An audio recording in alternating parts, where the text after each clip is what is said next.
হাওয়ায় লেগেছে ঠান্ডার আমেজ, গাছে গাছে শুকনো পাতা, কিছু গেছে ঝরে। ক্ষেতের জমি শুনশান, ঘরে ঘরে পাকা ফসল, পিঠে পুলি আর পায়েসের গন্ধে শীতকাল আমাদের মন ভরিয়ে দেয়।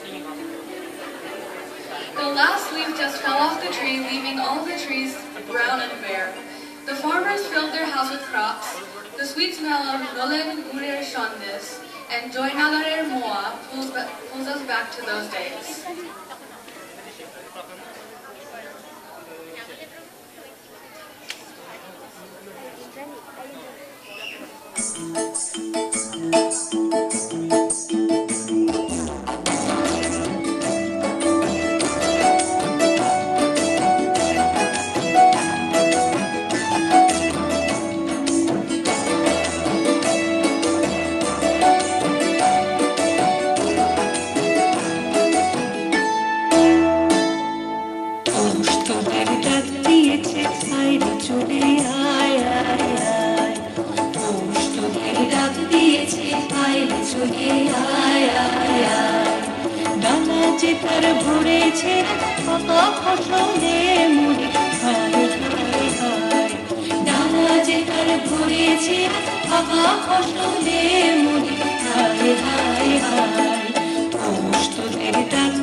Churi